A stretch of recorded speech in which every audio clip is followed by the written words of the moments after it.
오늘도 주님의 은혜를 누리며 살아가시는 기아복된 하루의 삶이 되시길 소망합니다. 오늘 본문의 1절에서 6절 말씀은 심판장이신 하나님께서 제사로 언약한 자들을 판단하기 위해 증인으로 온 세상을 모으시는 내용에 대해 말씀하며, 또한 7절에서 15절 말씀은 소집된 이스라엘 백성들을 향하여 감사와 그 행위의 참 제사를 드려야 함을 말씀하고 있습니다.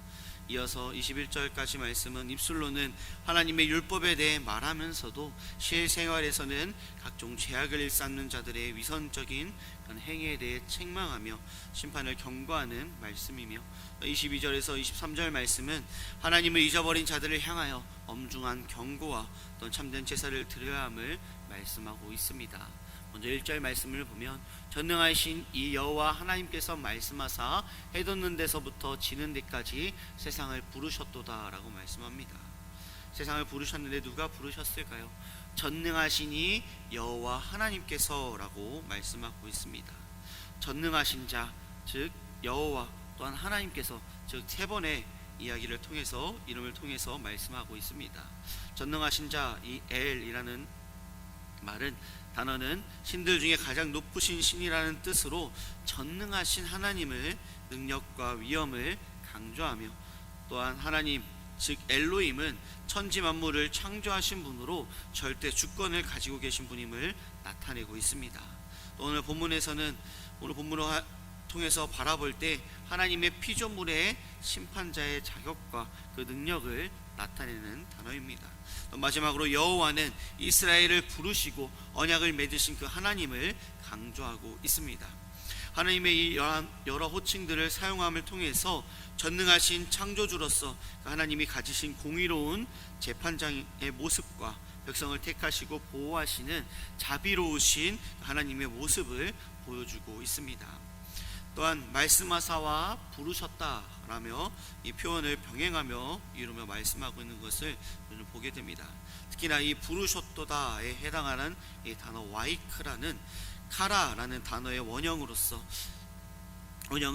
큰 소리로 부르다, 선포하다, 소환하다라는 뜻을 가지고 있습니다. 오늘 본문에서 법정적인 의미로서 소환하다라는 의미로 바라볼 수가 있습니다. 하나님께서는 말씀하시고 부르신 대상을 하나님의 택하신 백성임을 나타내며, 그 목적은 하나님께서 선택하신 그 이스라엘 백성을 판단하신 데 증인으로 삼기 위해서였습니다. 더 나아가서 4절과 6절 말씀에 보면, 하나님이 자기 백성을 판결하시려고 위 하늘과 아래 땅에 선포하여 하늘이 그의 공의를 선포하리니 하나님 그는 심판장이시미로다 라고 말씀합니다. 다시 한번 하나님에 대해 말씀합니다.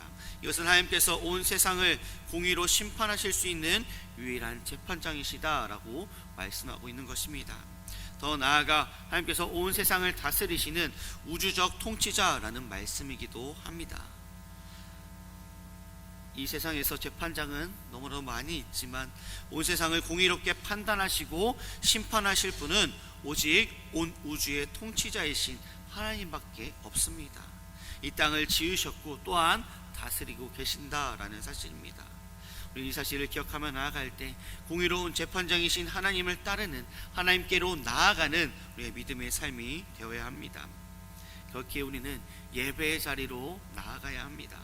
예배의 자리로 나아가야 되는데 우리의 예배가 어떠한 예배인지 오늘 말씀을 통해 함께 살펴보고자 합니다.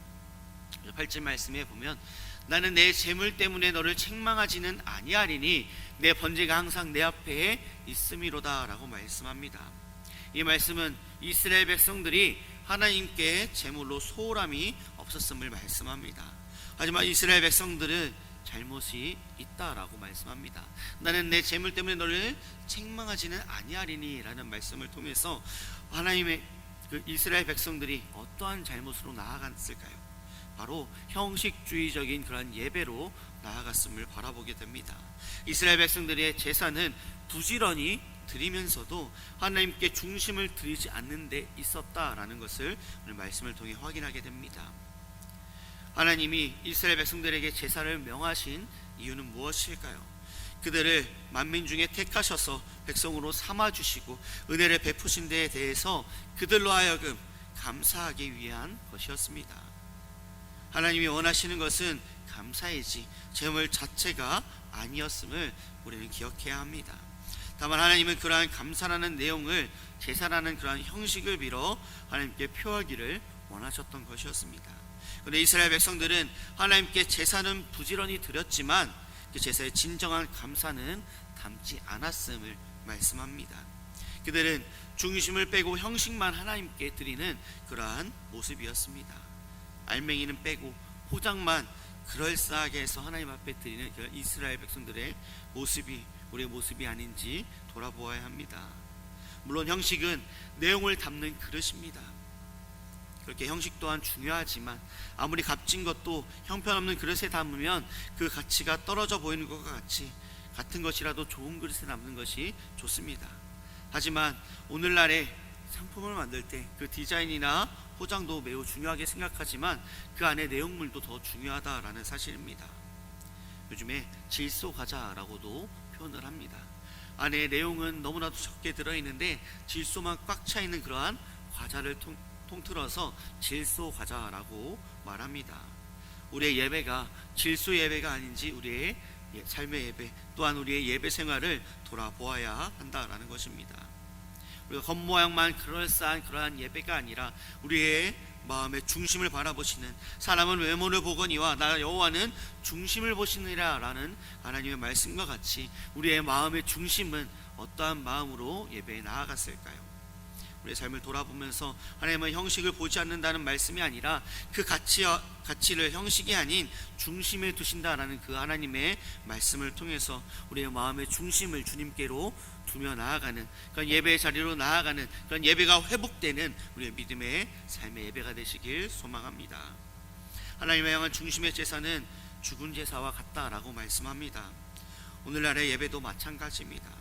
아무리 예배를 빠짐없이 드린다 할지라도 신령과 진정 곧 영과 진리로 예배하지 않는다면 그 예배는 하나님께 연락되지 못한다라고 성경에서 말씀하고 있습니다. 그렇게 우리는 히브리서 11장 6절 말씀 믿음이 없이 하나님을 기쁘시게 하지 못하나니 하나님께 나아가는 자는 반드시 그가 계신 것과 또한 그가 자기를 찾는 자들에게 상 주시는 이심을 믿어야 할지니라 라고 말씀합니다. 하나님께 드리는 어떤 기도나 찬양이나 예물이나 예배라도 중심이 빠진다면 하나님께서 기뻐받지 않으신다라고 말씀합니다. 마치 이사야 1장 12절 말씀과 같이 너희가 내 앞에 보이러 오니 이것을 누가 너희에게 요구하였느냐 내 마당만 밟을 뿐이니라 라고 말씀합니다. 영과 진리로 온 마음과 정성을 다해 드리는 그런 예배가 되어야 함을 우리에게 말씀합니다. 또한 더 나아가서 그러면 진정한 예배 하나님께서 기뻐 받으시는 예배는 어떠한 예배일까요? 오늘 보면 14절 15절 말씀에 감사로 하나님께 제사를 드리며 지존하신 이에게 내 서원을 갚으며 환난날에 나를 부르라 내가 너를 건지리니 내가 나를 영화롭게 하리로다 라고 말씀합니다. 이것이 우리의 참된 예배의 핵심입니다. 먼저 하나님은 소와 염소를 원하지 않으십니다. 그분이 원하시는 것은 하나님께서 원하시는 것은 감사로 드리는 제사라는 것입니다. 감사로 하나님께 제사를 드리며 라는 이 말씀과 같이 그러한 단순한 그런 감사의 감정이 아니라 하나님의 구원의 행위에 대한 그러한 고백과 그러한 찬양을 말씀하고 있습니다. 또한 환난날에 나를 부르라 라고 말씀하고 있는 것은 우리가 하나님 앞에 기도와 간구로 나아가야 함을 회개의 기도로 나아가야 함을 말씀합니다.